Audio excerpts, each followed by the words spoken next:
아람 왕의 군대 장관 나아만은 그의 주인 앞에서 크고 존귀한 자니 이는 여호와께서 전에 그에게 아람을 구원하게 하셨습니다. 그는 큰 용사이나 나병 환자더라. 전에 아람 사람이 떼를 지어 나가서 이스라엘 땅에서 어린 소녀 하나를 사로잡음에 그가 나아만의 아내에게 수종들더니 그의 여주인에게 이르되 우리 주인이 사마리아에 계신 선지자 앞에 계셨으면 좋겠나이다. 그가 그 나병을 고치리이다. 나아만이 들어가서 그의 주인께 아뢰어 이르되 이스라엘 땅에서 온 소녀의 말이 이러이러하더이다. 아람 왕이 이르되 갈지어다. 이제 내가 이스라엘 왕에게 글을 보내리라. 나아만이 곧 떠날새 은 10달란트와 금 6,000개와 의복 10벌을 가지고 가서 이스라엘 왕에게 그 글을 전하니 일렀으되 내가 내 신하 나아만을 당신에게 보내오니 이 글이 당신에게 이르거든 당신은 그의 나병을 고쳐주소서. 이스라엘 왕이 그 글을 읽고 자기 옷을 찢으며 이르되 내가 사람을 죽이고 살리는 하나님이냐? 그가 어찌하여 사람을 내게로 보내 그의 나병을 고치려 하느냐? 너희는 깊이 생각하고 저 왕의 틈을 타서 나와 더불어 시비하려 함인 줄 알라. 하나님의 사람 엘리사가 이스라엘 왕이 자기의 옷을 찢었다 함을 듣고 왕에게 보내 이르되 왕이 어찌하여 옷을 찢었나이까? 그 사람을 내게로 오게 하소서. 그가 이스라엘 중에 선지자가 있는 줄을 알리이다. 나아만이 이에 말들과 병거들을 거느리고 이르러 엘리사의 집 문에 서니 엘리사가 사자를 그에게 보내 이르되 너는 가서 요단강에 몸을 7번 씻으라. 내 살이 회복되어 깨끗하리라. 나아만이 노하여 물러가며 이르되 내 생각에는 그가 내게로 나와서서 그의 하나님 여호와의 이름을 부르고 그의 손을 그 부위 위에 흔들어 나병을 고치카 하였도다. 다메스강 아바나와 바르바른 이스라엘 모든 강물보다 낫지 아니하냐? 내가 거기서 몸을 씻으면 깨끗하게 되지 아니하랴? 하고 몸을 돌려 분노하여 떠나니 그의 종들이 나와서 말하여 이르되 내 아버지여, 선지자가 당신에게 큰 일을 행하라 말하였다면 행하지 아니하였으리이까? 하물며 당신에게 이르기를 씻어 깨끗하게 하라 함이리이까? 나아만이 이에 내려가서 하나님의 사람의 말대로 요단강에 7번 몸을 잠그니 그의 살이 어린아이의 살같이 회복되어 깨끗하게 되었더라.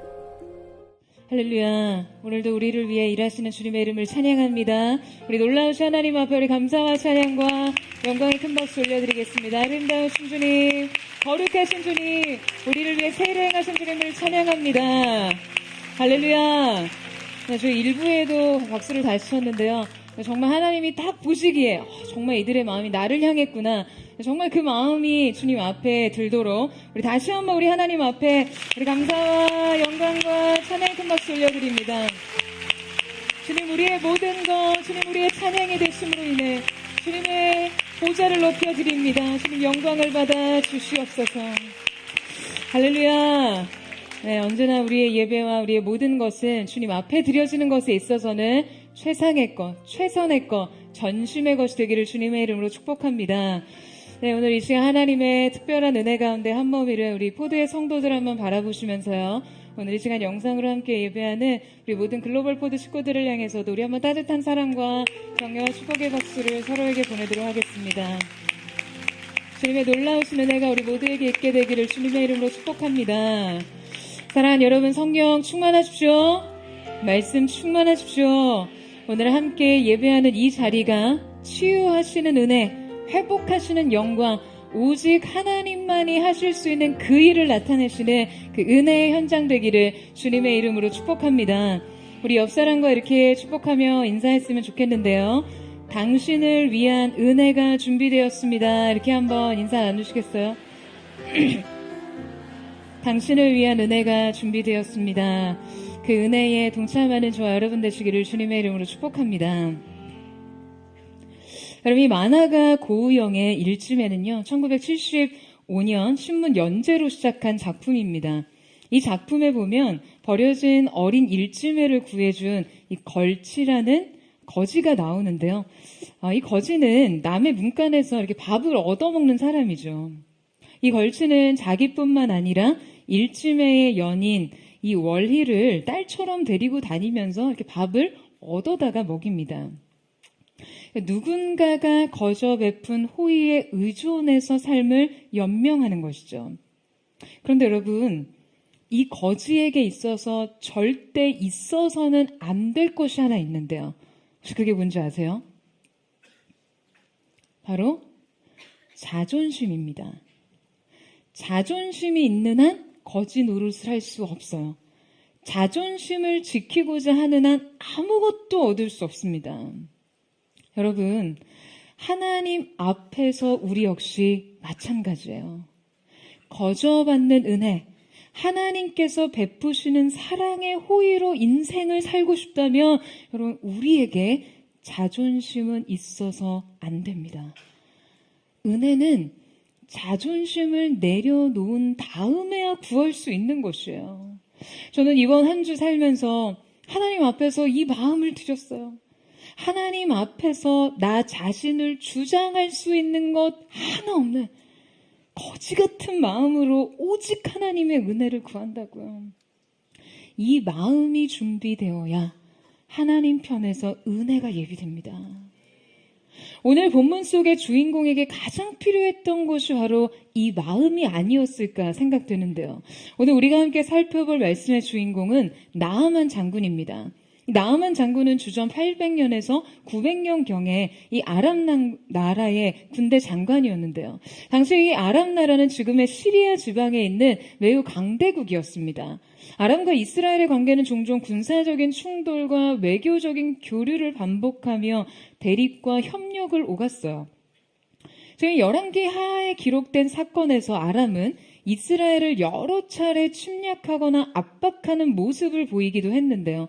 자, 그런데 오늘 말씀이 주목하고 있는 이 주목하는 기적의 주인공으로 성경이 발탁한 자가 다름 아니라 이 아람의 군대 장관이라는 거예요. 그는 아람 나라의 위기 속에서 혁혁한 공을 세워 왕에게 매우 특별한 신임을 받고 있었고 이 아람에서 왕 다음으로 실권을 쥔 자였습니다. 우리 1절 말씀을 같이 한번 읽어보도록 하겠습니다. 1절 말씀 시작. 아람 왕의 군대 장관 나아만은 그의 주인 앞에서 크고 존귀한 자니 이는 여호와께서 전에 그에게 아람을 구원하게 하셨습니다. 그는 큰 용사이나 나병 환자더라. 당시 나아만 장군은 세상적으로는 모든 것을 가진 사람이었습니다. 그에겐 권력, 부, 명예가 있었어요. 그러니까 외적인 조건에 있어서 흠잡을 것이 없는 인생이었습니다. 하지만 그 화려한 갑옷 속에 남모를 치명적인 결점이 있었어요. 바로 그가 나병에 걸렸다는 사실이에요. 여러분, 그는 큰 용사나 나병 환자더라 라는 이 한 줄의 말이 여러분 얼마나 인생을 무력하게 만드는 말입니까? 그는 큰 용사나 실은 나병 환자더라. 그는 화려한 스타였으나, 그는 최고 경영자였으나, 그는 탁월한 학자였으나, 그는 유명한 예술가였으나, 그는 모든 것을 가졌으나 남부러울 것 없는 인생이었으나, 그러나 실은 치료에 가망이 없는 불치의 환자였더라. 여러분, 이 나병 환자라는 이 말이요, 바로 이런 의미인 것이죠. 앞에 있는 모든 화려한 인생의 수식과 설명을 모두 아무것도 아닌 것으로 만드는 문제였습니다. 그리고 이 병이 점점 깊어지자 그가 앞서 자신을 설명하던 많은 것들로는 이 문제를 결코 해결할 수 없다는 것을 깨달았습니다. 그리고 이 문제는 끝내 자신의 삶을 완전히 무너뜨리라는 것을 깨달았어요. 여러분, 화려한 갑옷 속에 치명적 결함을 숨기고 살아가는 이 나아만 장군의 모습은요, 우리 전 인류의 모습을 대표합니다. 결코 자신의 공적으로 인생의 결정적 문제를 해결할 수 없는 그 인류의 모습 말이죠. 여러분, 우리는 모두 남모르는 문제에 홀로 신음하며 살아가는 존재들입니다. 내가 어떤 사람이건, 세상이 나를 어떻게 보고 어떻게 정의를 내리든지 간에 나의 갑옷 속에는 치명적인 문제가 있어요. 하지만 우리의 진정한 문제는 이 문제를 결코 나 자신 스스로 해결할 수 없다는 것입니다. 오늘 함께 나아만의 모습과 이 변화를 통해 우리 모습을 비추어 보고 그가 누린 이 은혜와 기적을 함께 맛보는 시간이 되기를 원하는데요. 자, 우리의 인생 문제를 하나님의 위대한 방식으로 해결하시고 구원하시는 그분을 통해 새롭게 인생에 눈뜨게 되는 은혜가 있기를 주님의 이름으로 축원합니다. 나아만을 통해 깨닫는 인생 발견 첫 번째는 인생을 속단하지 마라 입니다. 자, 저를 한번 따라해 보시겠어요? 인생을 속단하지 마라. 자, 우리 함께 2절에서 3절 말씀을 같이 읽겠습니다. 시작. 전에 아람 사람이 떼를 지어 나가서 이스라엘 땅에서 어린 소녀 하나를 사로잡음에 그가 나아만의 아내에게 수종들더니 그의 여주인에게 이르되 우리 주인이 사마리아에 계신 선지자 앞에 계셨으면 좋겠나이다. 그가 그 나병을 고치리다 하는지라.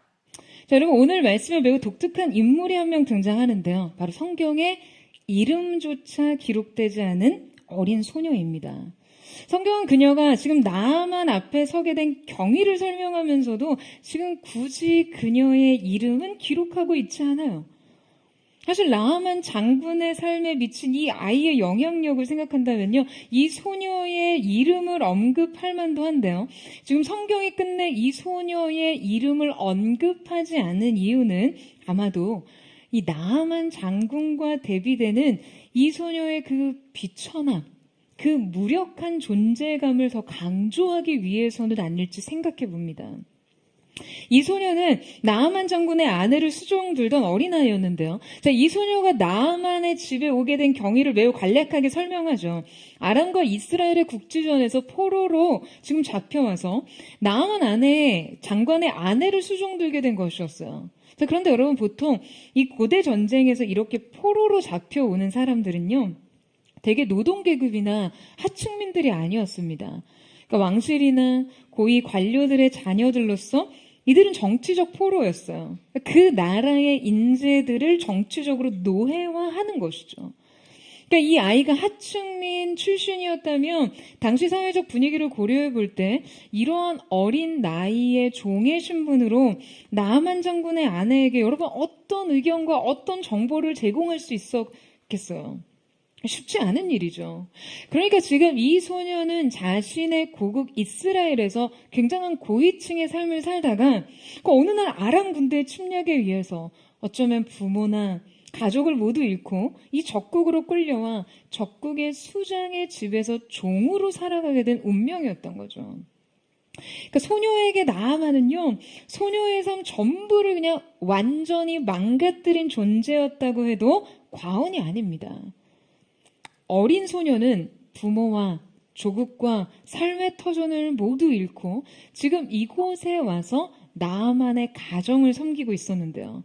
자, 아마 이 어린 소녀의 눈에 지금 이 주인의 숨겨진 고통과 아픔이 노출되었을 거예요. 그 비밀스러운 커튼 사이로 고통스러운 신음을 듣게 된 것이죠.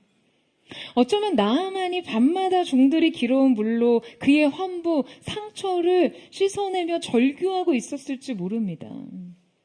그것을 어린아이가 듣습니다. 장군의 비밀을 알았어요. 나아만이 치명적인 병에 걸렸다는 것을 판단했죠. 자, 그런데 곧이어 성경이 이 아이의 놀라운 행동을 매우 구체적으로 소개합니다. 바로 그녀가 자신의 주인 나아만의 아내에게 찾아가서 이렇게 말했다는 거예요. 우리 주인이 사마리아에 계신 선지자 앞에 계셨으면 좋겠나이다. 그가 그 나병을 고치리이다 하는지라. 여러분, 저는 이 당찬 소녀의 이 분별과 용기에 너무나 감탄하게 됩니다. 어쩜 이렇게 어린아이의 입에서요, 한 인생을 향해 이런 명쾌한 솔루션이 제시됩니까?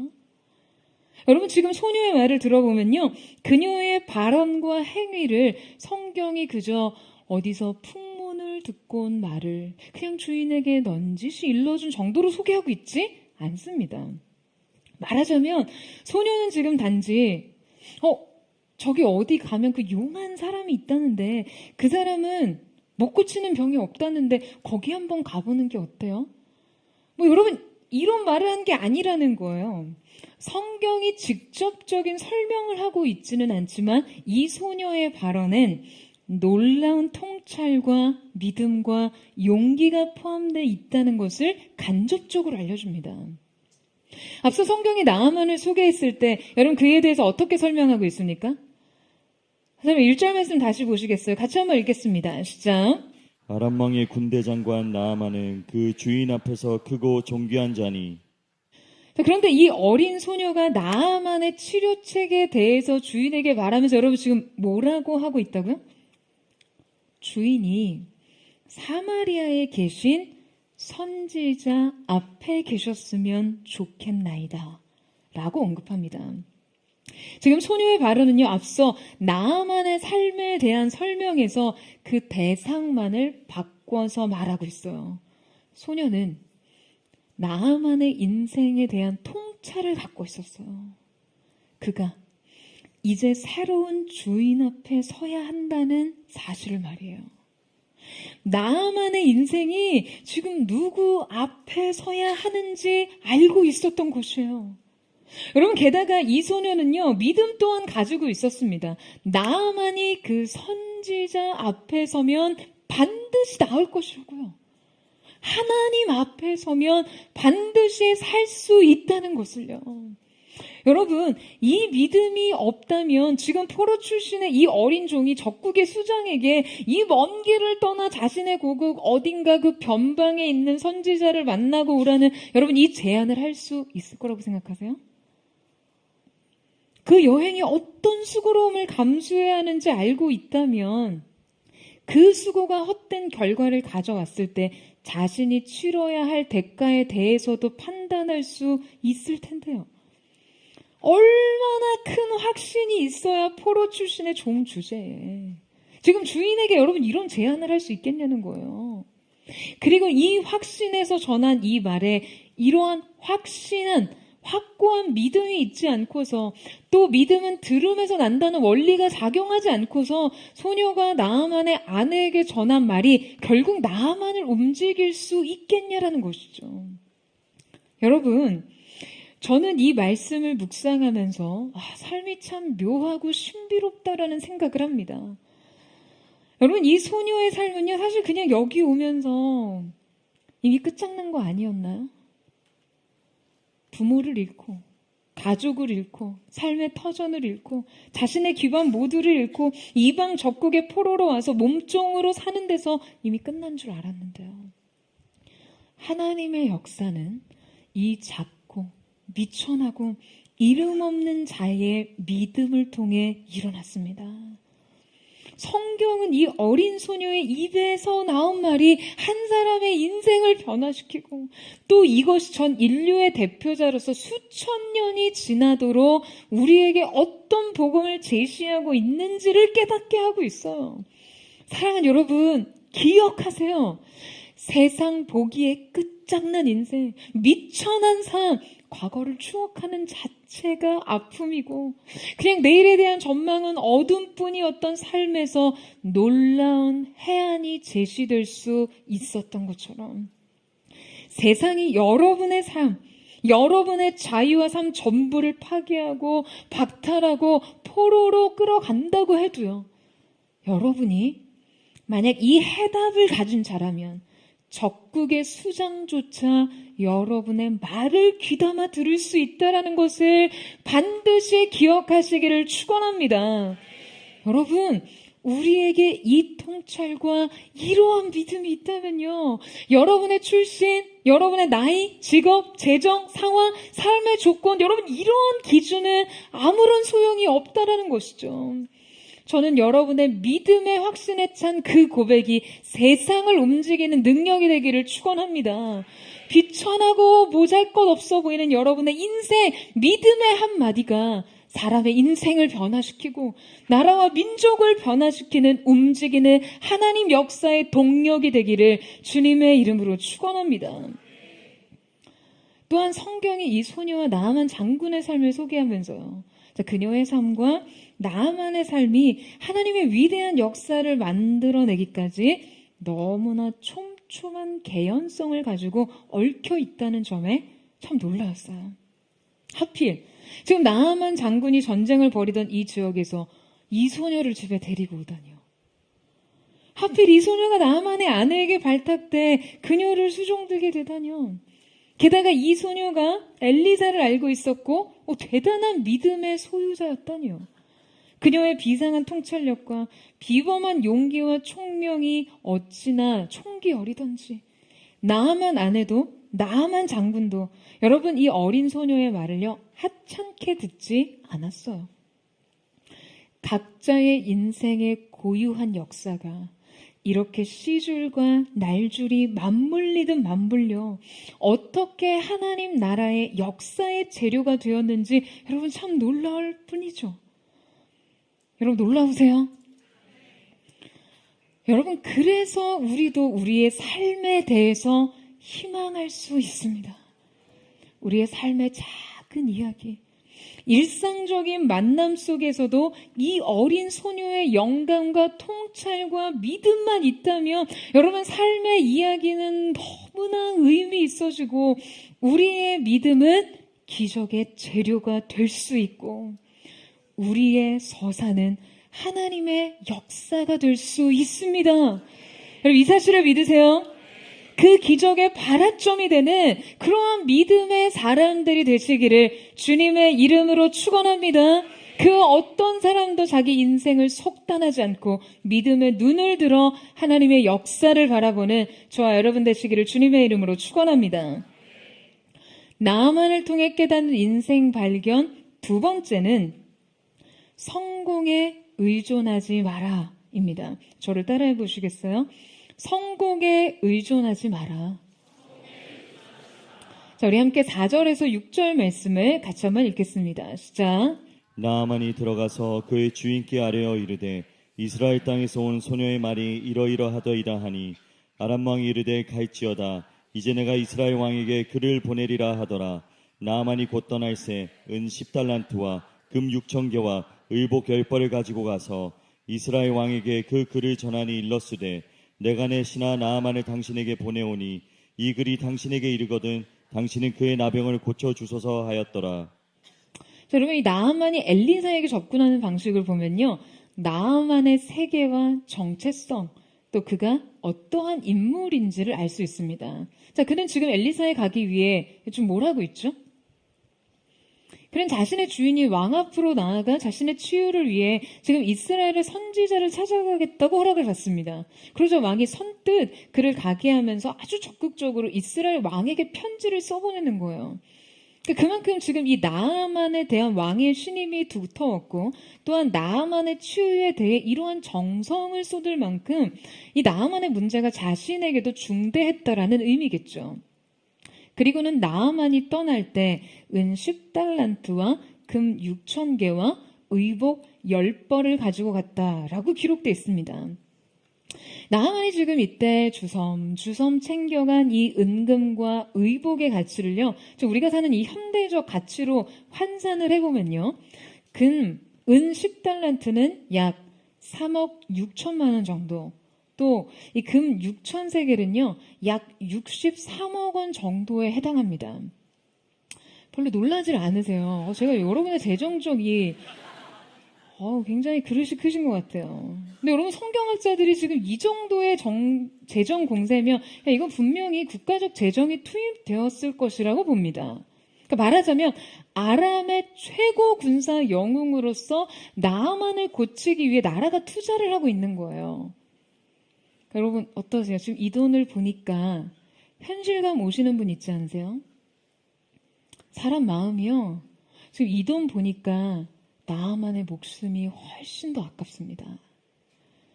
살 수만 있다면 이런 삶을 누릴 수 있는 사람일 텐데 한 사람의 존엄과 가치가요. 바로 이 은덩이, 금덩이로 인해 다르게 해석돼요. 여러분, 바로 이것이 나아만의 세계예요. 바로 이 가치 판단이 나만의 기준이고요.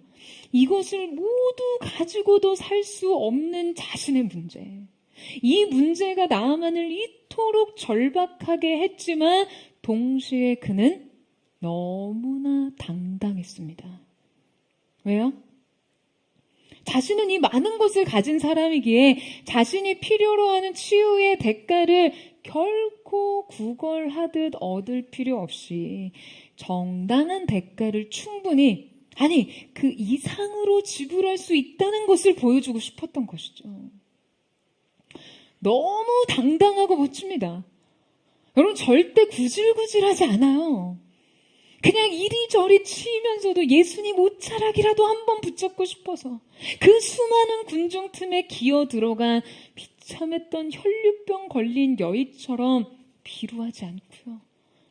사람들 시선을 피해서 뽕나무에 기어 올라간 삭개오처럼 초라하지 않고요. 귀신 들린 딸을 고치기 위해 내가 왜 양식을 자녀가 아닌 개에게 주냐? 라고 노골적인 모욕감을 주시던 예수님께 개들도 주인의 상에서 떨어지는 부스러기를 주워 먹는다고 말하던 수로보니게 여인같이 비참하지도 않아요. 여러분, 그녀는 그야말로 이 은혜를 얻기 위해 나는 개입니다. 나는 정말 개 같습니다. 라고 인정했어요. 그런데 개여도 좋으니, 아니 그냥 개 같은 인생이니 개처럼 그 은혜를 부스러기라도 핥아 먹겠다는 거예요. 여러분, 이것이 바로 은혜를 구하는 자들의 태도죠. 은혜는 이렇게 불균형한 관계와 자격 속에서 주어지는 것입니다. 이 태도가 없으면 이것은 거래에 가까워요. 여러분, 그러니까 나아만의 이 당당함은요, 이 치유가 은혜가 아니라 거래이길 원했다는 것을 알 수 있습니다. 그는 은혜를 구걸하는 자가 아니라 정당한 거래를 하는 자로 서고 싶어 했어요. 물론 이것이 자신이 고침을 받고 그 대가로 주기 위한 것이었다면 감사의 표현 방식일 수도 있지만요, 성경은 나아만의 이 태도를 통해 나만이 의존하고 있는, 즉 그의 세계를 들춰내고 있습니다. 나만의 그의 우월의식과 성공 자부심, 자기 정체성, 돈과 권력에 의존하는 마음을 지금 매우 신랄하게 다루고 있는 것이죠. 나아만은 엘리사에게 나아가면서 그동안 자신이 의존했던 자원들을 통해 지금 이 치유가 가능할 것이라고 생각했습니다. 왕의 편지와 선물들을 통해 자신의 권력과 재력에 의지해서 이 치유를 얻으려고 했던 것이죠. 그는 그의 인생 공적으로 하나님의 은혜에 대한 값을 치르고자 했어요. 그가 평생 자신의 자원에 의지해서 살아왔던 것처럼 자신의 인생을 무너뜨리는 이 문제를 해결하기 위해서도 이 자원들을 총동원하고 있었던 것이죠. 여러분, 지금 나아만이 엘리사에게 나아가는 방식을 통해 우리는 은혜에 대한 잘못된 접근 방식을 알 수 있습니다. 그것은 바로 은혜 앞에서 자신의 어떠함을 가지고 선다는 거예요. 여러분, 지금 나아만은 엘리사에게 나병 환자로서가 아니라 아람의 군대 장관으로 나아가고 있습니다. 치유가 절박한 환자가 아니라요, 아람의 최고 실권자로 서고 싶은 거예요. 여러분, 바로 이 태도가 나아만을 결정적으로 하나님 앞에 서지 못하게 하는 문제였습니다. 여러분, 우리도 마찬가지예요. 우리도 하나님 앞에 나아갈 때 여러분 어떻게 서야 합니까? 우리가 주님 앞에 나아갈 때 어떠한 마음과 태도로 서야 하나요? 여러분, 하나님 앞에 선 인간은요, 딱 한 가지 정체성밖에 없습니다. 바로 용서가 필요한 죄인으로서 서는 것뿐이에요. 여러분, 아멘이세요? 하나님의 은혜 외에 다른 어떤 어떤 것도 기대할 수 없는 인간으로서의 그 좌절감, 그 패배감만이 우리의 전부입니다. 다른 어떤 것으로도 우리의 근본적 문제를 해결할 수 없다는 절박한 인식 말고 여러분 우리에게 필요한 것은 없어요. 여러분 하나님 앞에서 자꾸 여러분 자신을 다른 정체성으로 설명하고자 하지 마세요. 하나님 앞에서 사장 행세하고 대표 노릇하고 스타 의식 가지고 대접받고 싶으시다면요. 여러분 그 인생의 업적이 한순간에 얼마나 초라한 것이 될 수 있는지를 깨닫게 될 것입니다. 이것은 너무나 부끄러운 태도예요. 하나님의 임재 앞에서는 여러분 그 모든 정체성을 버리고 오세요. 하나님의 은혜가 아니고서는 안 되는 사람으로 전적인 하나님께서 베푸실 은혜에 의존하는 마음으로 나아가는 그 겸손이 오늘 여러분 가운데 있게 되기를 주님의 이름으로 축원합니다. 바로 이렇게 자신에게 나아오는 나아만 장군에게 여러분 엘리사의 반응은 어떻습니까? 9절에서 10절 보시겠어요? 우리 9절에서 10절 말씀을 같이 읽겠습니다. 시작. 나아만이 이에 말들과 병거들을 거느리고 이르러 엘리사의 집 문에 서니 엘리사가 사자를 그에게 보내 이르되 너는 가서 요단강에 몸을 7번 씻으라 내 살이 회복되어 깨끗하리라 하는지라. 여러분 엘리사는 이 아람 군대 장관을 놀랍도록 냉담하게 대합니다.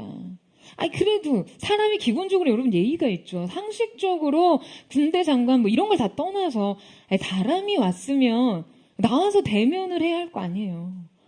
멀리서 귀한 손님이 오셨으니 아니 버선발로 뛰쳐나가서 반기지는 못할 망정 지금 엘리사가 자신의 사자를 보내서 지금 고작 한다는 말이요. 나아만에게 요단강에 가서 몸을 7번 담그라는 매우 단순한 명령을 할 뿐이었어. 지금 왕의 편지와 은 10달란트와 금 6,000세겔과 의복 10벌을 싸질머지고 지금 먼 아람 땅에서 지금 이 변방에 머무는 선지자를 만나기 위해 지금 이곳에 병거를 타고 온 이 장군을요. 여러분 이 명령 앞에서 너무나 심한 모멸감을 느낄 수밖에 없습니다. 지금 자신을 이 선지자가 문전박대하고 있으니까요. 여러분 정말 엘리사 선지자의 이 행동은 여러분 이거 너무나 무례하다고 생각하지 않으세요?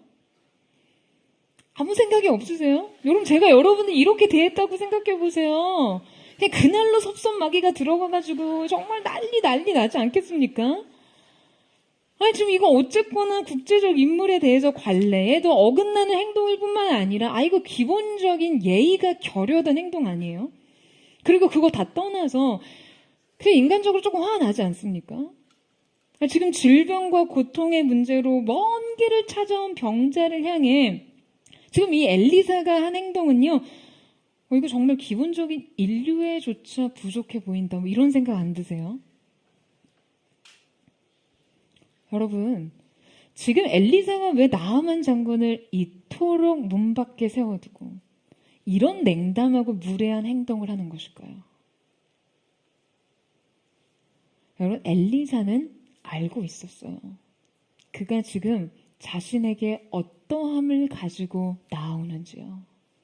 그래서 엘리사는 이 거절과 냉담을 통해 그리고 당혹스럽기까지 한 단순한 명령을 통해 그에게 말하고 있는 것입니다. 당신의 주관과 자원으로는 결코 하나님께 나아갈 수 없다는 것을요. 그는 나아만 장군이 자신의 풍부한 인생 자원을 가지고 나와야 이 은혜에 당당한 몫을 지불하려고 하자 여러분 이 행동에 의도적으로 정면 충돌합니다. 나아만이 그동안 의지하고 살던 그 성취와 지위와 권력과 물질이 지금 하나님의 은혜 앞에서 얼마나 무력한 것인지 지금 여러분 이 충돌을 통해서 깨닫기를 원한 것이죠. 엘리사는 지금 단지 한 사람을 치유하기 위해서가 아니라 그에게 하나님이 누구이신지를 알리고자 했던 것이에요. 여러분 우리는 나아만을 향한 엘리사의 이 냉대를 통해 하나님의 역사를 보기 위해서는 먼저 우리가 진짜 의존하며 사는 여러분, 이 세계가 먼저 붕괴되어야 한다는 것을 깨닫게 됩니다.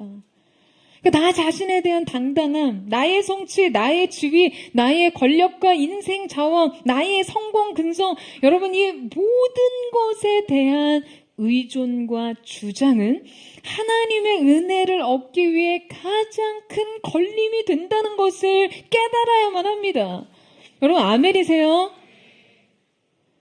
여러분, 사람의 본성으로요, 사람은 자신의 성취를 옷 입게 되어 있어요. 그러니까 이 본성을 스스로 거스르고자 하는 노력이 없으면 그냥 이 죄의 경향성대로 인생은 자기 공적 위에 서게 되어 있습니다. 여러분, 심지어 자기 신앙과 하나님이 주신 부흥마저도 자신의 의와 성공 사례가 되어버리는 것이 인간의 죄성이에요.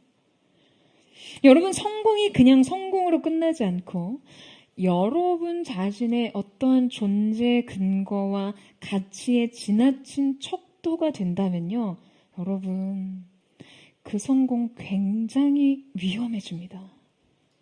나의 성공을 통해 나 자신의 존재감과 정체성을 결정할 수 있고 주변의 인정과 태도도 내가 통제할 수 있다고 생각한다면요, 여러분, 그 순간부터 성공은 우리에게 굉장한 덫이 되고 말아요. 여러분, 하나님께서는 우리를 오직 은혜로만 대하십니다. 여러분, 이 사실을 믿으세요? 우리는 원천적으로 은혜가 아니면, 그분의 은혜 아니면 설 수 없어요. 지금 엘리사 앞에 자신의 모든 성취의 증거로 나아갔던 나아만이 지금 문전박대를 당했던 것처럼요, 우리는 결코 주님 앞에 그 어떤 공로와 그 어떤 의로움과 그 어떤 인생 공적으로 설 수 없는 사람들입니다. 그가 자신의 성취와 공로와 업적을 그냥 잔뜩 짊어지고 하나님 앞에 섰을 때, 여러분, 그의 생애는요, 그냥 와르르르 무너졌어요. 인간을 오직 그분의 은혜와 자비를 근거로 대하시는 하나님 앞에서 이 모든 것들이 얼마나 하찮은 것인지 그의 세계가 한번 무너지고 나서야 깨닫게 되는 것이죠. 여러분, 팀 켈러 목사님이 이런 말씀을 하셨어요. 하나님의 은혜를 원하는 사람은 결핍만 있으면 된다.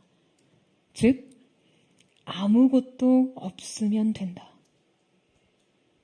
여러분, 은혜를 얻기 위해 우리가 가져야 할 것은 오직 이 한 가지뿐입니다. 아무것도 아닌 나 자신. 은혜 외에는 소망이 없는 자신에 대한 고백. 여러분, 이 빈 마음으로 주님께 나아가세요. 여러분, 은혜의 근거는 우리에게 있지 않고 오직 하나님의 사랑과 긍휼에 있을 뿐입니다. 이 사실 위에서 인생을 시작하는 저와 여러분 되시기를 주님의 이름으로 축원합니다. 여러분, 엘리사는 나아만이 그토록 의존하던 성취, 그가 그토록 숭배하던 성공을 철저하게 무너뜨리기 위해서 나아만은 어떻게 다루고 있습니까? 그는 은혜를 이해하기에 새로운, 아주 해로웠던 그의 세계관을 무너뜨리기 위해서요, 아주 철저하게 의도된 명령을 내립니다. 나아만을 통해 깨닫는 인생 발견 세 번째는 자기 기대와 방식을 고집하지 마라입니다. 저를 따라해 보세요. 자기 기대와 자기 방식을 고집하지 마라. 지금 나아만에게 요단강에 가서 7번 몸을 담그라는 명령을 그저 심부름꾼을 시켜서 전하고 있어요. 왕 외에 어느 누구에게도 명령과 통제를 받지 않은 사람. 자신의 의지대로 누군가에게 명령하고 통제하고 지휘하는 것이 익숙한 사람에게 지금 이 단순한 명령을 내린 거예요. 여러분, 이것은 복잡하고 어렵지 않았습니다. 하지만 그래서 더욱이 굴욕적인 명령이었어요. 엘리사의 이 태도와 명령에 나아만은 그냥 처절하게 무너져 내릴 수밖에 없었습니다. 왜냐하면 나아만의 기대와 그가 의존했던 방식이 그냥 완전히 무너져 내렸기 때문이에요. 여러분, 이것은 그야말로 한 사람의 세계관의 붕괴였습니다. 자, 11절에서 12절 말씀 보시겠어요? 우리 같이 한번 읽겠습니다. 시작. 나아만이 노하여 물러가며 이르되 내 생각에는 그가 내게로 나와서서 그의 하나님 여호와의 이름을 부르고 그의 손을 그 부위 위에 흔들어 나병을 고칠까 하였도다. 다메섹 강 아바나와 바르발은 이스라엘 모든 강물보다 낫지 아니하냐. 내가 거기서 몸을 씻으면 깨끗하게 되지 아니하랴 하고 몸을 돌려 분노하여 떠나니. 자, 여러분, 나아만은 엘리사의 이 냉대에 대해 어떻게 반응했다고 기록하고 있죠? 이때 나아만의 반응은요, 계속적 와우 용법과 미완료형 동사가 결합된 단어가 3개나 사용된 구문으로 시작하는데요. 그러니까 이때 나아만의 반응이 매우 연속적이고 즉각적으로 행해졌다는 거예요. 그 3가지 동사는 분노하였다, 떠나다, 그리고 말했다입니다. 자, 여러분, 지금 나아만의 이 3가지 행동에 대해서 어떻게 생각하세요? 사실 인간적으로는 너무나 이해가 갑니다. 이 냉대와 물에 어떤 사람이 마음이 상하지 않을 수 있겠어요. 어느 누가 거절감과 섭섭함을 느끼지 않을 수 있겠어요. 여러분, 나아만은 응당 분노했고 그 다음 뒤돌아서서 물러섰습니다. 자, 그런데 생각해보면 이 분노는요, 지금 이 물러섬은요, 나아만이 이곳에 온 목적을 다시 한번 생각해 보게 합니다. 여러분, 지금 나아만이 분노하고 있는 이유가 뭐예요? 여러분, 선지자가 지금 나아만의 치유를 거부했나요? 아니요. 엘리사는 나아만의 치유를 거절하지 않았고 치유를 위한 매우 명확한 방식까지 제시했어요. 낫기 위해서 이 명령에 순종하는 일은요, 사실 어려운 것이 아닙니다. 그냥 병거에서 내려와서 갑옷을 벗고 물에 몸을 7번 담그면 되는 거예요. 그렇다면 지금 나아만이 엘리사에게 이토록 화를 내고 있는 이유는 무엇인가요? 나아만은 지금 엘리사가 자신을 대하는 방식과 치유를 행하는 방식에 상당한 불쾌감을 느꼈어요. 여러분, 왜요? 이 방식은요, 군대 장관 나아만을 대하는 데 있어서, 군대 장관 나아만을 치유하는 데 있어서 적절한 방식이 아니었거든요.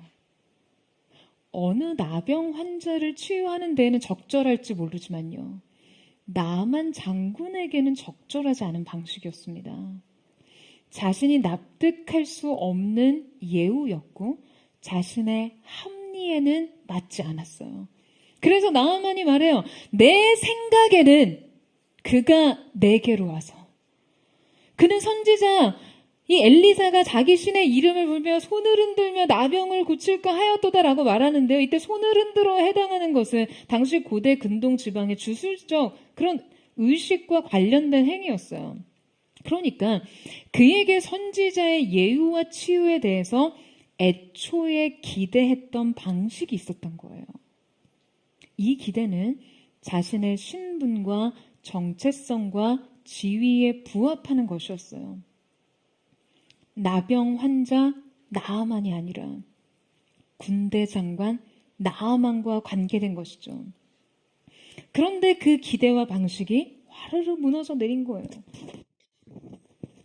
여러분, 지금 죽느냐 사느냐 그것이 문제인 순간에, 그래서 그 먼 곳에서 그토록 절박한 마음으로 지금 찾아간 이곳에서조차 나아만은 결국 이 한 가지 저항을 만나서 뒤로 물러섭니다.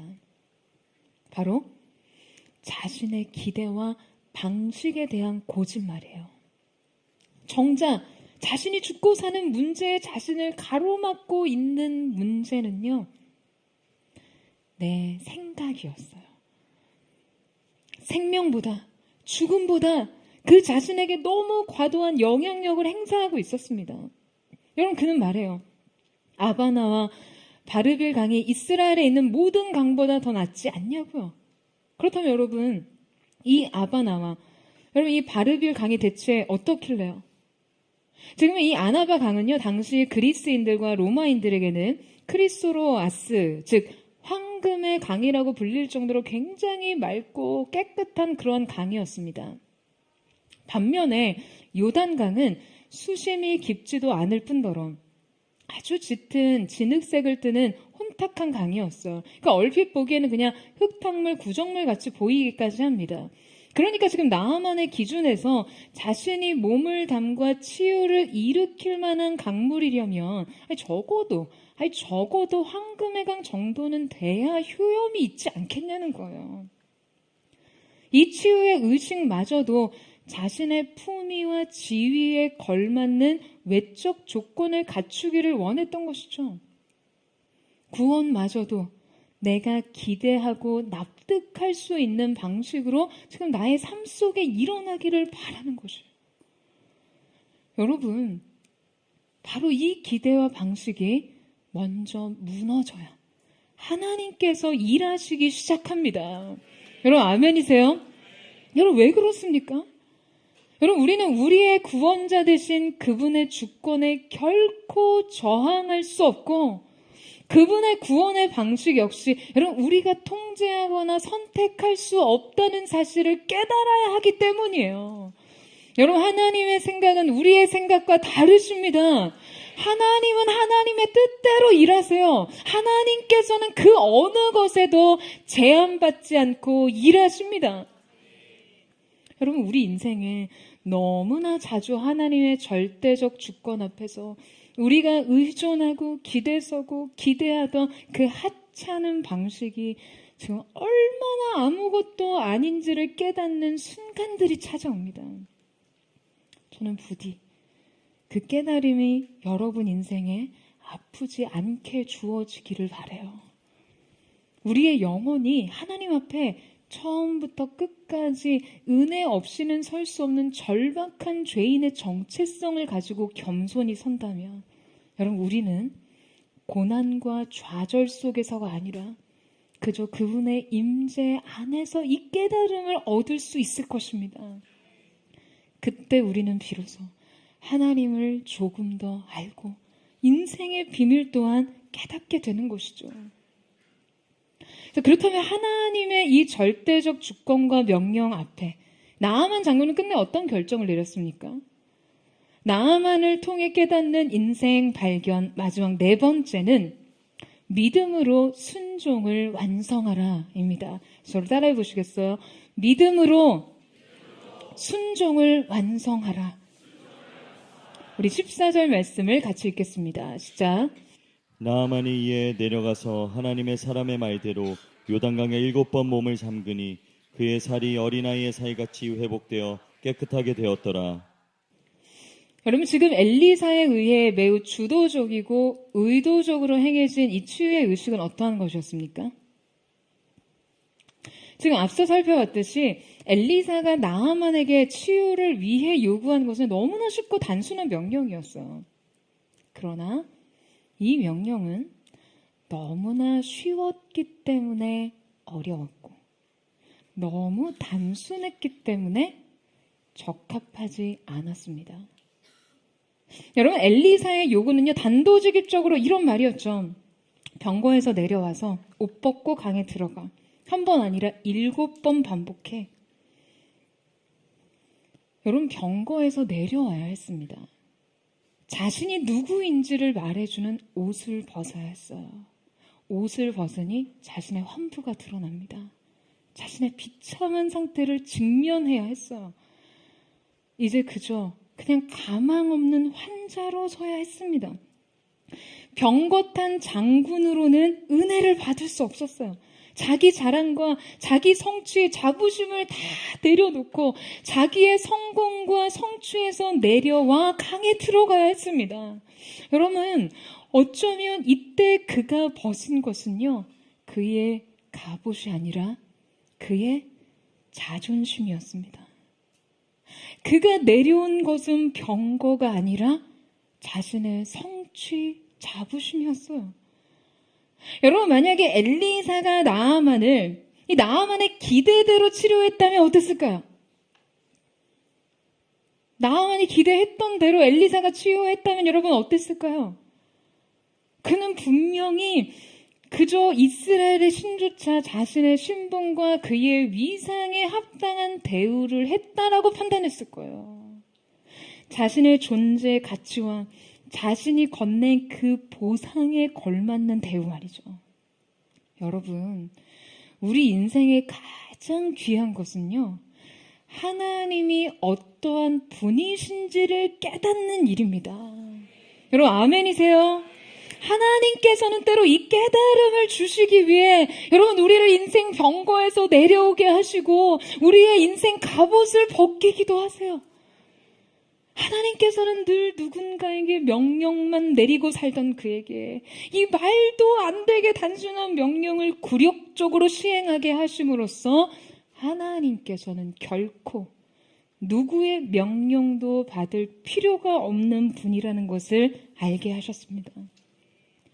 나하만 자신도 그 명령에 절대 복종할 수밖에 없는 존재임을 깨닫게 하세요.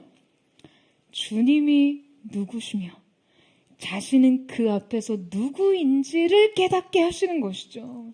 여러분뿐만 아니라 하나님께서는 나하만이 자신의 화려하고 풍요롭고 막강한 권력과 재력과 위상에도 결코 이룰 수 없는 그 일을 볼품없고 하찮고 초라한 방식을 통해서도 얼마든지 이루실 수 있는 분이심을 알게 하십니다. 여러분, 우리의 하나님은 그런 분이세요. 주님 앞에서 어떤 것은 0이 되고 어떤 것은 전부가 되고 여러분 그런 거예요. 뿐만 아니라 이 치료의 과정을 여러분 한번 상상해 보세요. 여러분 나하만에게 이 치유가 일어났을 때요. 과연 지금 이 치유의 징조가 언제부터 그의 몸에서 일어났을 거라고 예상하세요? 나하만이 정말 자신을 내려놓고 그 화려한 병거에서 내려와 자신의 신복들 앞에서 그 썩어가는 환부를 드러내고 그 강가에 들어갔을 때 그 첫 마음이 여러분 얼마나 비장했을까요? 그 마음이 얼마나 이 치유를 향해 절박했으면 그가 그 일까지 했겠냐는 거예요. 그렇다면 첫 번째 강가에 몸을 담갔을 때 어땠을까요? 여러분 상상해 보세요. 자신의 이 순종에 대한 여기까지 순종한 것에 대한 기대 심리가 있지 않았겠어요? 보상 심리요. 하지만 여러분 저는 분명 이 치유의 기적은요. 나하만이 6번, 아니 끝내 7번째 이 순종을 모두 이룬 후에 몸을 들어 강가로 걸어 나왔을 때야 비로소 일어났을 거라고 생각해요. 여러분 왜 그렇겠습니까? 왜 그랬을까요? 여러분 만약 나하만의 기대대로 강에 몸을 담궜을 때부터 조금씩 그 변화의 징조가 보이기 시작했다면요. 나하만은 100% 그런 생각을 했을 거예요. 강물에 몸을 담그는 이 치료 방식을 내가 왜 진작에 시도해보지 않았지? 이 강물이 생각보다 염험하네. 여러분 이런 생각하지 않았겠어요? 여러분 분명 이 치료의 주체는 하나님의 말씀이 아니라 강물이 됐을 거예요. 여러분 6번째 시도에도 그 어떠한 가능성을 찾지 못했다는 것. 6번째 시도에서도 그 어떤 변화의 기미도 보이지 않았다는 것. 그러나 7번째 시도, 말씀하신 그대로 그 명령에 대한 완전한 순종을 이루었을 때 비로소 자신의 몸이 깨끗해졌다는 것은요. 이 치유의 주체가 강이 아닌 말씀이었고 이 효력은 강물에서 비롯된 것이 아닌 말씀에 대한 순종을 통해서라는 것을 말해주는 것이죠. 할렐루야. 여러분 지금 하나님께서 나하만에게 가르치고자 하신 이 영적 비밀을 여러분 이제 이해하시겠어요? 여러분 하지만 이 비밀이 우리 삶에 풀어줄 때 우리가 이 비밀을 이해하고 받아들이기란 결코 쉽지 않습니다. 6번째의 절망을 받아들이는 것 말이죠. 6번째에도 그 어떤 변화도 보지 못하고 그 어떠한 가능성도 확인하지 못하는 순간을 말해요. 여러분 이때 이 6은 인간의 최선의 숫자입니다. 히브리 숫자 6은 인간의 노동과 수고와 최선을 상징해요. 나의 최선의 나의 수고의 완전한 무력함을 받아들이는 순간 말이죠. 그게 우리의 현실이 됐을 때 여러분 그때 어떻게 여러분의 믿음을 지켜내시겠어요? 사랑하는 여러분, 여러분의 인생을 축복하며 말씀드립니다. 7번까지 나아가세요. 7번째 순종을 이루세요. 6번을 넘어, 최선을 넘어 믿음의 완성을 이루십시오. 인생의 좌절을 넘어서요. 여러분이 할 수 있는 모든 것이 무력한 순간 그 끝에 이르기까지 결코 타협하지 않고 말씀하신 대로 순종을 이루는 그 하나님의 사람들 되시기를 주님의 이름으로 축원합니다. 나아만이 이어 내려가서 하나님의 사람의 말대로 요단강에 7번 몸을 잠그니 그의 살이 어린아이의 살같이 깨끗하게 되었더라. 사랑하는 여러분, 겸손의 자리로 내려가 내 생각이 아닌 말씀대로 순종할 때 여러분 우리가 얻을 수 있는 가장 완전한 은혜, 가장 영광스러운 회복과 하나님의 기적의 역사를 보게 될 줄로 믿습니다. 이것이 존재적 좌절, 존재적 절망의 6번의 자리를 넘어서 7번째 온전한 순종의 믿음의 현장에서 여러분이 마주하게 될 하나님의 은혜의 상이 될 줄로 믿습니다. 저는 그 은혜가 사랑하는 포도의 성도들의 삶과 그 모든 현장과 가정 가운데 있게 되기를 주님의 이름으로 축원합니다. 우리 함께 찬양하며 주님 앞에 나아갔으면 좋겠습니다.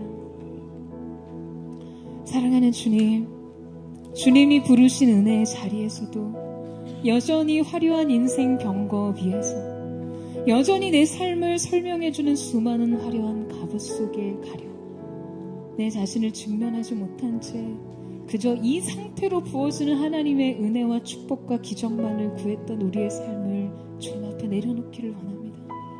전적인 의지, 하나님의 은혜에 대한 전적 의존의 마음으로 부족한 걸음을 떼며 믿음으로 주님 앞에 나아가기를 원하오니 주님 예비하신 보혈의 강에서 우리의 영혼 육을 씻고 주님의 새롭게 하심을 누리게 하여 주옵소서. 우리 그 마음 고백하며 주님 보좌 앞으로 나아가기를 원합니다. 주의 보좌로 나아갈 때 어떻게 나가야 하나 나를 부르신 주의 십자가 그것을 믿으며 가네 주의 보좌로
사랑하는 주님, 우리의 인생 수고를 더해 얻었던 우리의 삶을 설명할 수 있는 그 많은 화려한 수식과 삶의 설명을 뒤로하고 이 모든 것을 상쇄시키고 이 모든 것을 무의미하고 무력하게 만드는 이 한 줄, 그는 나병 환자더러와 같은 화려한 갑옷 뒤에 숨겨진 인생의 결함과 결핍을 가지고 오늘 우리가 주님 앞에 섰습니다. 그럼에도 불구하고 여전히 우리는 이 갑옷을 벗고 인생의 변고에서 내려와 주님 앞에 우리 자신을 직면하는 일을 두려워합니다. 사랑하는 주님, 오직 은혜가 아니고선 설명할 수 없는 삶을 가르치시기 위해 주님 오늘 우리를 부르신 그 부르심의 자리에서 우리가 주님 오직 은혜를 구하며 나아갈 수 있는 가난한 마음이 우리 가운데 있게 하여 주시옵소서. 수많은 군중의 틈을 비집고 들어가 이는 부정한 여인이라는 시선과 그 외침을 들을 것을 각오하며 예수님의 옷자락만 만져도 나음을 믿었던 여인의 신경을 주님, 주인의 상에서 떨어지는 부스러기 그 개라도 핥아 받아먹는 것처럼 내 인생 개같은 거지같은 인생이라 할지라도 그 떨어지는 부스러기의 은혜라도 사모합니다 말할 수 있는 그 겸손이, 그 낮은 가난한 심령, 그 은혜를 향한 몸걸음이 우리 가운데 있게 하여 주시옵소서. 인생의 열린 문은 오직 은혜로만 들어갈 수 있음을 보게 하여 주시옵소서. 우리 전심으로 주님 앞에 그 가난한 마음으로 주 앞에 고백하며 주의 이름을 짓고 기도하겠습니다. 주여, 사랑하는 주님, 오직 은혜로, 오직 하나님의 사랑과 그녀의 근과 주님의 누구시는 은혜로 그 가운데 들어갈 수 있음을 고백합니다. 존귀하신 주님, 거룩하신 주님,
주님 앞에서요 범죄한 우리가 어찌 서리요.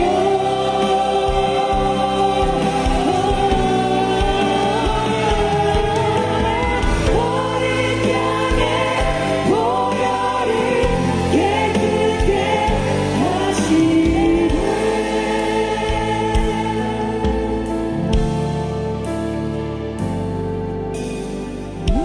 은혜로만 들어가네.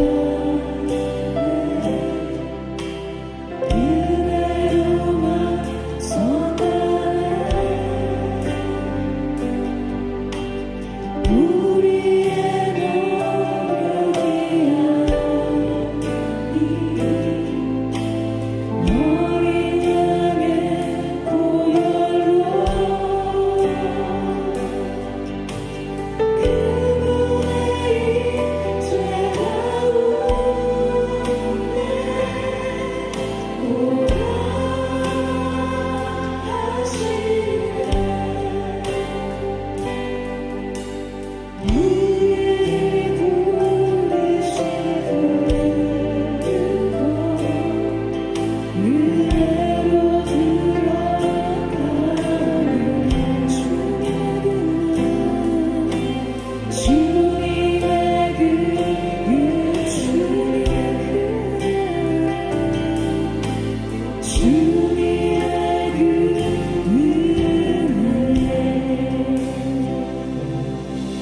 사랑하는 여러분, 오늘 하나님 앞에서 은혜를 얻을 수 있는 단 한 가지의 조건이 있다면 그것은 하나님의 은혜를 구하는 그 마음의 중심 하나에 있는 줄로 믿습니다. 이 사실을 믿으세요?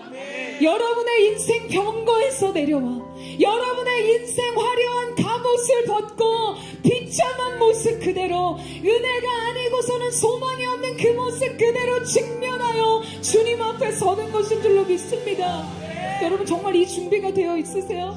수많은 군정을 비집고 기어 들어가 더러운 여인이라는 사람들의 시선과 부정한 자라는 그 모든 굴레의 시선을 감당하면서까지 예수님의 옷자락이더라도 붙들 수 있다면 내가 그 은혜를 얻을 수 있을 것이라고 생각한 여인의 심정이 여러분에게 있으시냐고요? 은혜는 구하지만 멋지고 당당하게 그 은혜 받고 싶으십니까? 사람들의 시선을 피해 뽕나무에 올라갈 수밖에 없었던 비참한 마음, 초라한 마음이어도 나는 예수님은 너를 보고야 말겠다고 말했던 그렇게 결단하는 믿음의 사개오의 그 심령이 여러분 안에 있으신가요? 자녀에게 줄 음식을 개에게 줄 수 없다는 심각한 모욕 앞에서도 물러서지 않고 돌아서지 않고요. 예수님 맞습니다. 개 같은 인생입니다. 주님 앞에 주장할 수 있는 어떤 것도 없는 인생이지만 주인의 상에서 떨어지는 부스러기를 개는 먹습니다. 그 부스러기 은혜라도 주님 제게 허락해 주십시오. 여러분 이 마음으로 물러서지 않을 믿음이 여러분에게 있냐고요. 사랑하는 여러분 자존심 좀 내려놓으세요. 자존심이요. 목사라는 타이틀 그 뒤에 숨겨진 치명적인 약점과 결함을 가지고도 여전히 그 갑옷을 입고 그 병거에서 대표직이요 인생의 권력, 재정의 능력, 소유 여러분 학벌이요 그게 뭐 그렇게 대단합니까 주님 앞에서. 그러나 나병 환자더라 이 한 절이 인생을 무색하게 만들고 무기력하게 만듭니다. 우리 모두는 그저 그 인생 병거에서 내려와 그 인생 갑옷을 벗고 주님 앞에 선 죄인일 뿐이에요. 철저히 주님의 은혜가 아니고서는 인생 그 어떤 것도 소망할 수 없는 존재로 주님 앞에 설 때 주님 예비하신 은혜가 있을 줄로 믿습니다. 아멘. 누가 오늘 이 은혜를 누리기를 원하십니까? 주님 앞에 나와 은혜는 구하지만 내 자존심을 지켜주세요. 당당한 모습으로 멋진 은혜, 내 인생에 그 덧칠된 은혜, 내가 이미 갖춘 것 위에 더해지는 은혜 말고요. 여러분 인생 자존심을 내려놓고 철저하게 죄인의 모습으로 하나님의 은혜가 아니고서는 살 수 없는 존재적 절망을 안고 주님이 나를 방패하시는 내가 어디로 갑니까? 나를 영접하시는 사랑으로 주님의 자비하시는 은혜로 우리를 품어주시옵소서. 오늘 이 처져 존재적 절망의 겸손의 고백을 가진 자가 오늘 하나님이 허락하신 기적의 은혜에 동참하게 될 줄로 믿습니다. 이 시간 우리 전심으로 주의 한번 부르짖고 우리 예수의 동성으로 기도합니다.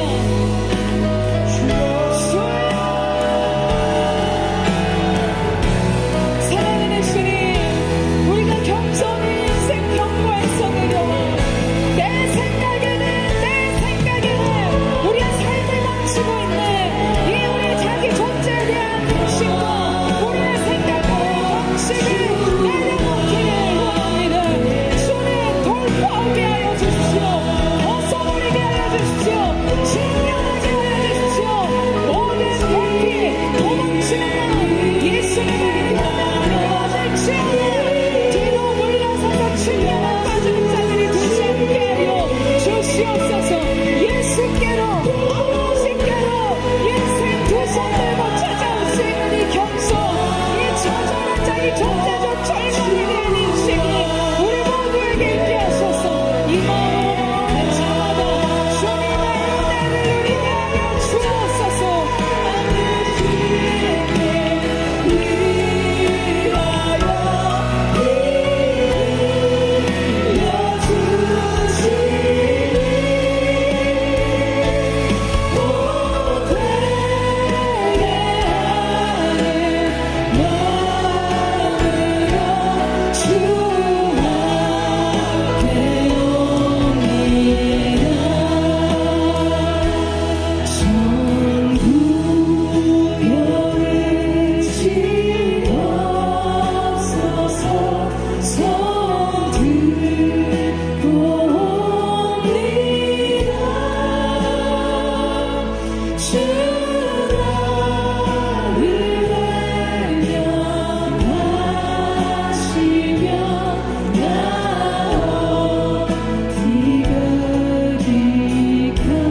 전부터 계신 주께서 전부터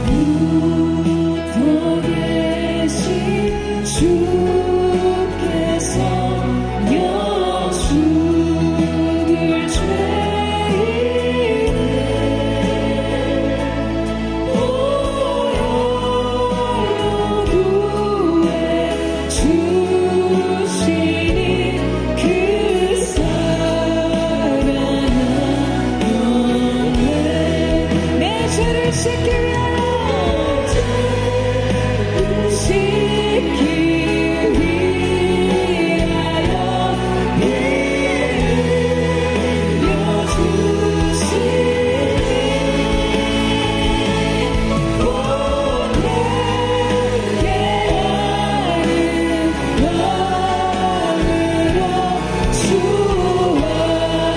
우리 두 손 높이 들고 고백합니다.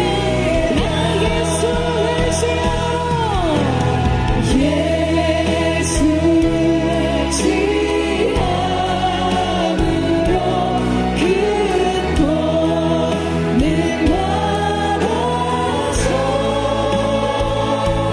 주님께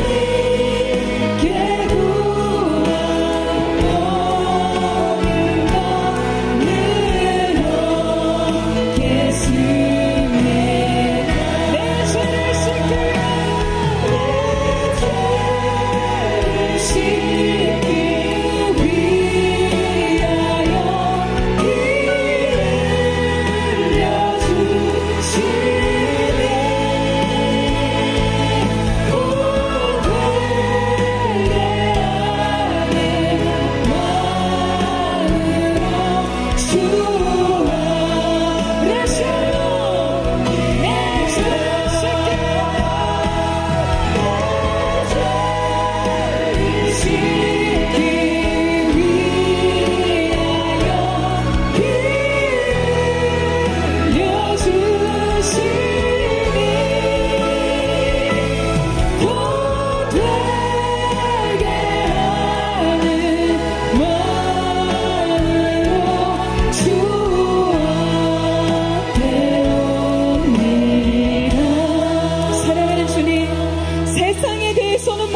배고픈 심정으로 하나님에 대해서는 부요한 자로 있는 우리의 인생을 용서하여 주십시오. 주님 앞에 나와 은혜를 구하는 자로 섭지만 아버지 하나님 깨어진 마음과 자신의 존재적 절망에 대한 측면 없이 그저 인생 갑옷에 더해지는 은혜만을, 그저 인생 병거 위에서 얻게 되는 은혜만을 구했던 우리의 자신 주님 앞에 내려놓기를 원합니다. 회개하며 나아가기를 원합니다. 주님, 도전하는 은혜와 겸손을 촉구하는 요구 앞에서도 여전히 갑옷 뒤에 숨겨진 인생으로 머물러 있지 않게 하여 주시옵소서. 뒤로 물러나 측면에 빠지는 자들이 되지 않게 하여 주시옵소서. 주님 앞에서 나의 생각은 중요하지 않습니다. 나의 생각은 너의 생각과 달라서 내 생각은 땅이 하늘이 땅보다 높은 같이 너의 생각보다 높다고 말씀하신 주님, 하나님의 크신 생각을 바라보게 하여 주시옵소서. 그 크신 앞에 굴복하게 하여 주시옵소서. 철저하게 회개하는 마음으로 우리 자신의 영적 나병과 같이 썩어 문드러지고 부패한 우리의 인생을 회개하며 나아가기를 원하오니 주님 역사하여 주시옵소서. 여러분 다시 도전합니다. 인생 병고에서 내려오세요. 갑옷 뒤에 숨겨진 여러분 진짜 자신을 가지고 주님 앞에 직면하기를 주님의 이름으로 도전합니다. 우리 그렇게 주님 앞에 고백하며 주여 눈물을 짓고 기도합니다. 주여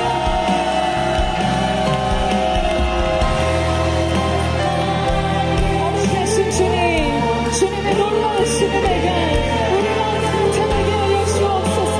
각 사람 가운데 부으시는, 각 사람 가운데 역사하시는 성령의 충만한 은혜의 역사, 주님의 놀라우신 은혜의 역사가 나타나기를 원합니다. 주님, 하나님의 놀라운 은혜가 곳곳에 부어지되 철저하게 인생 높아진 병거, 세상에 대해서 가난한 마음과 우리가 대해서 부유한 자로 깨우쳐 마음 없이 내려오고자 했던 자들 주님 앞에 완전히 그 세계가 무너지게 하시고 하나님의 은혜의 세계로 채우시는 주님의 역사가 나타나게 하여 주옵소서. 예수님 주님 도우시기를 원합니다. 그렇게 얘기하며 엎드리고 주의 은혜를 구하나이가 되되 오늘 이곳에서 우리가 바로 그 은혜로 완성될 수 있도록 주여 도와주시옵소서.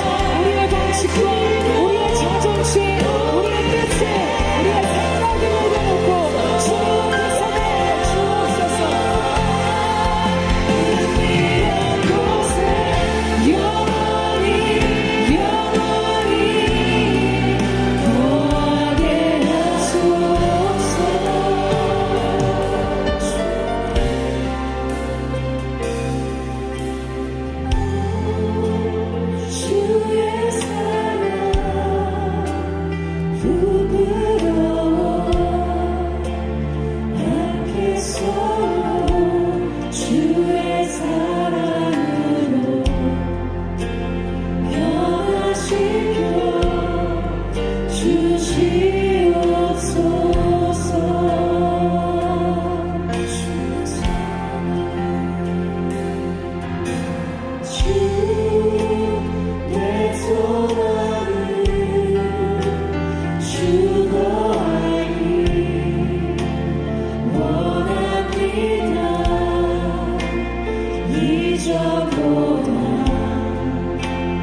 손으로 주의 사랑으로 변화시켜 주시옵소서. 이 시간 우리가 한 번 더 마지막 기도가 나아갈 때 우리가 7번 주님의 말씀에 대한 순종으로 우리의 순종을 온전히 이루어내는 하나님의 사람들이기를 원합니다. 여러분 뒤로 물러서지 마세요. 여러분의 최선, 여러분의 인생 수고, 여러분의 성취, 그 6번 반복했던 여러분이 할 수 있는 모든 것을 다했던 것처럼 느껴질지라도 여러분 말씀하신 대로 하는 것이 우리에게 주어진 순종의 몫인 줄로 믿습니다. 그렇게 하나님이 말씀하신 대로 순종하고 약속하신 말씀에 반응하는 믿음으로 나아갈 때 여러분 우리를 변화시킨 인생의 능력 다른 어떤 것이 아니 하나님의 말씀, 하나님의 영광, 주님의 손의 권능이 우리를 새롭게 하셨음을 보게 되는 역사가 있을 줄로 믿습니다. 오늘 우리 가운데 허락하신 인생 보혈의 강으로 들어가 7번까지 다 다시 순종하는 믿음으로 주님 앞에 드리기를 원합니다. 그때 하나님의 기적의 역사, 가장 완전한 하나님의 뜻, 가장 완전한 회복과 영광의 기적이 나타나게 하여 주시옵소서. 우리 주여 3번 부르짖고 우리의 주의 동성으로 기도합니다. 주여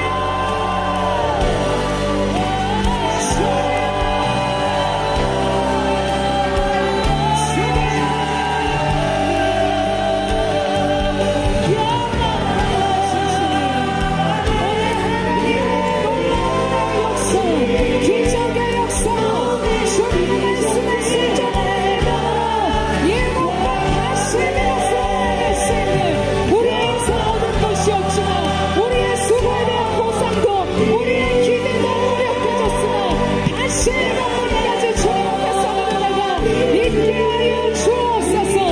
거룩하신 주님 역사하소서.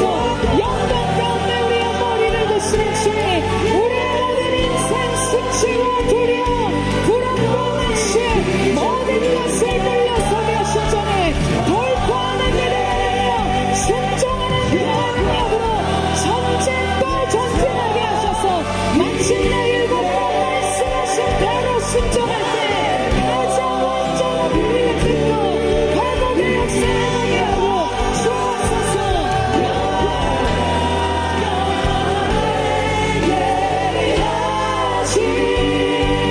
모든 기적들